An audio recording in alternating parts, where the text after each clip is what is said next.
जय हिंद साथियों। आपके अपने YouTube चैनल MDR क्लासेस में आप सभी का स्वागत है। कैसे हो आप सब? आशा करता हूँ कि बहुत अच्छे होंगे। साथियों, आज आपकी रफ्तार सीरीज की यह चौथी क्लास है। इससे पहले हम 3 क्लास पूरी कर चुके हैं। साथियों, यह सीरीज आपकी सभी परीक्षाओं के लिए बहुत ही महत्वपूर्ण होने वाली है। तो साथियों, आइए शुरू करते हैं। देखते हैं आज के पहले क्वेश्चन क्या हैं।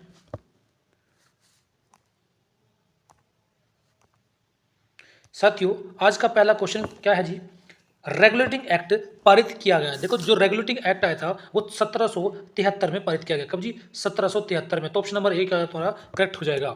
अगला क्वेश्चन क्या कहता है जी? महारानी विक्टोरिया को भारत की साम्राज्ञी नियुक्त किया गया। देखो, महारानी जो विक्टोरिया थी उसको भारत की साम्राज्ञी कब नियुक्त किया गया? उसको भारत की साम्राज्ञी 1858 में नियुक्त किया गया। कब जी? 1858 में। तो ऑप्शन नंबर बी तुम्हारा क्या जी करेक्ट हो जाएगा। अगला क्वेश्चन क्या कहता है जी? मॉन्टेग्यू चेम्सफोर्ड सुधार में प्रावधानों का सार क्या था? देखो, मॉन्टेग्यू चेम्सफोर्ड जो सुधार था उसके प्रावधानों का सार क्या था जी? हिंदू मुस्लिम हेतु अलग अलग निर्वाचन व्यवस्था। क्या जी? हिंदू मुस्लिमों के लिए क्या जी अलग अलग निर्वाचन की जो बात करी गई थी वो किस में की गई थी जी? तुम्हारा मॉन्टेग्यू चेम्सफोर्ड सुधार में। और ये कब आया था जी? ये आपका जो है 1919 के अंदर आया था। कब आया जी? 1919 के अंदर आया था। ठीक है जी। क्वेश्चन नंबर 4 देखते हैं क्या है जी? अखिल भारतीय महासंघ स्थापित करने का प्रावधान शामिल किया गया था। देखो, अखिल भारतीय महासंघ जो था उसको स्थापित करने का जो प्रावधान है वो कब शामिल किया गया था जी? वो भारत सरकार अधिनियम 1935 के द्वारा। ठीक है जी। कब क्या है जी? भारत सरकार अधिनियम 1935 में। ठीक है जी। ऑप्शन नंबर डी तुम्हारा क्या जी करेक्ट हो जाएगा। क्वेश्चन नंबर 5 का मैं क्या कहता है जी? निम्नलिखित में से कौन सा शब्द भारत के संविधान की उद्देशिका में नहीं है? यानी कि जो प्रस्तावना है संविधान की उसके अंदर जो नहीं है तो जी उसके अंदर पंथ निरपेक्ष भी है। ठीक है जी। क्या जी? उसके अंदर क्या जी तुम्हारा पंथ निरपेक्ष भी है, समाजवादी भी है, प्रभुत्व संपन्न भी है, लेकिन लोक कल्याण जो है इसके अंदर नहीं है। तो ऑप्शन नंबर ए तुम्हारा क्या जी करेक्ट हो जाएगा। अगला क्वेश्चन क्या कहता है जी? भारतीय संविधान की प्रस्तावना में ठीक है जी सिलसिले में प्रस्तावना के सिलसिले में निम्नलिखित में से कौन सा क्रम सही है? देखो जी, सार्वभौमिक सत्ता संपन्न।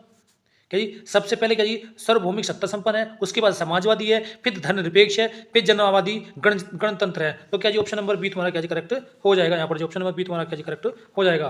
ठीक है जी। क्वेश्चन नंबर 7 देखते क्या दिया हुआ है? 42वां संविधान संशोधन अधिनियम 1976 द्वारा प्रस्तावना में किस शब्द को नहीं जोड़ा गया? देखो जी, जो 42वां संविधान संशोधन था उसमें क्या जी 1976 में क्या जी 4 शब्द जोड़े गए थे। कौन कौन से जोड़े गए थे जी? समाजवादी, एक तो समाजवादी जोड़ा गया था उसके अंदर जी, और एक तुम्हारा जी पंथ निरपेक्ष, पंथ निरपेक्ष, और एक जो है जी और क्या जी और राष्ट्र की अखंडता, राष्ट्र की अखंडता। ये 4 शब्द जोड़े गए थे, जिसके अंदर अगर पूछा जाए तो अर्थ वाले जो शब्द थे वो कितने थे? अर्थ वाले 3 शब्द थे, और एक क्या था बिना अर्थ वाला शब्द था। ठीक है, एक क्या था बिना अर्थ वाला शब्द था। तो जी जो 42वां संविधान संशोधन 1976 के अंदर हुआ था उसके अंदर 4 शब्द जोड़े गए थे, जिनमें से क्या 3 अर्थ वाले थे और एक बिना अर्थ वाला था। देखो जी, धर्मनिरपेक्ष मतलब पंथ निरपेक्ष या धर्मनिरपेक्ष ये भी जोड़ा गया था, समाजवादी ये भी जोड़ा गया था, एकता और अखंडता ये भी जोड़ा गया था, लेकिन गुट निरपेक्ष जो है ये नहीं जोड़ा गया था। तो ऑप्शन नंबर सी तुम्हारा क्या यहाँ पर करेक्ट हो जाएगा।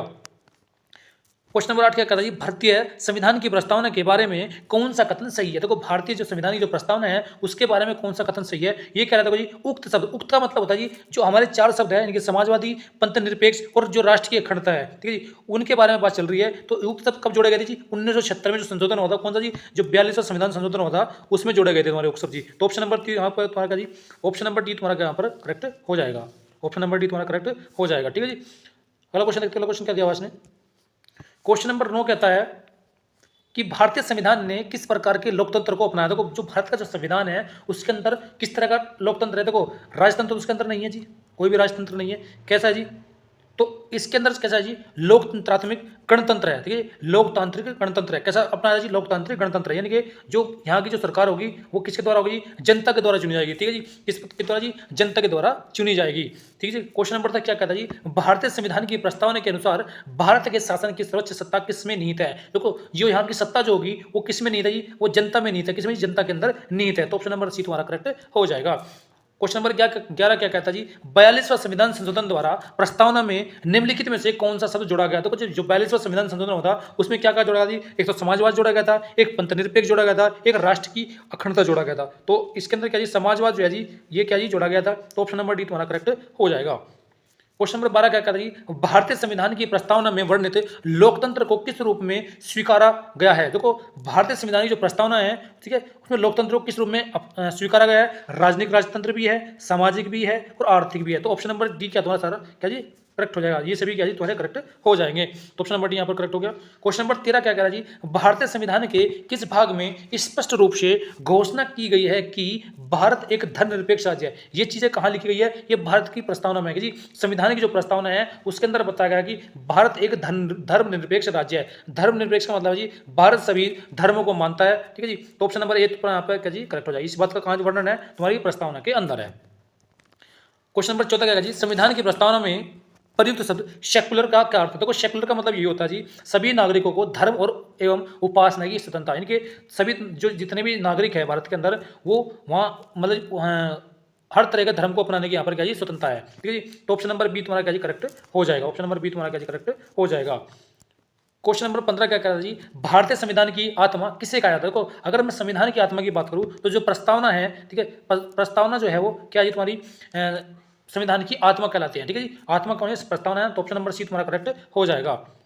भारतीय संविधान में समवर्ती सूची किसके संविधान से ली गई है। देखो समवर्ती सूची जो है वो कहाँ जी ऑस्ट्रेलिया के संविधान से ली गई। कहाँ से जी, ऑस्ट्रेलिया के संविधान से समवर्ती सूची को लिया गया है, ठीक है जी। क्वेश्चन नंबर 17 देखते हैं क्या जी। क्वेश्चन नंबर 17 क्या कहता है, समाजवाद का क्या अर्थ है। देखो समाजवाद का जो अर्थ है, समाजवाद की अगर मैं बात करूं, समाजवाद कहता है जी सामाजिक न्याय। समाजवाद का जो अर्थ है वो क्या जी सामाजिक न्याय से है, ठीक है। ऑप्शन नंबर डी तुम्हारा करेक्ट हो जाएगा।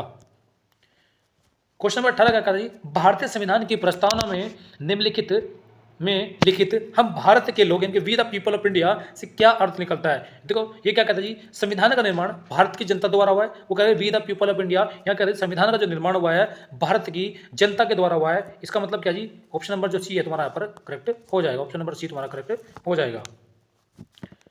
अगला क्वेश्चन क्या कहता है जी, भारतीय संविधान की प्रस्तावना पर किस क्रांति का प्रभाव नहीं झलकता। देखो अमेरिकी क्रांति का भी झलक सकता है, ठीक है। बोल्शेविक जो क्रांति 1917 में हुई थी उसका भी झलकता है, ठीक है जी। और जो फ्रांसीसी क्रांति है 1789 में जो थी उसका भी झलकता है। लेकिन जो चीन की जो क्रांति है उसका प्रभाव नहीं झलकता किस पर जी, प्रस्तावना पर। तो ऑप्शन नंबर सी तुम्हारा यहाँ पर क्या जी करेक्ट हो जाएगा। क्वेश्चन नंबर 20 क्या कर रहा है, संविधान के अंतर्गत भारतीय लोकतंत्र के आदर्शों को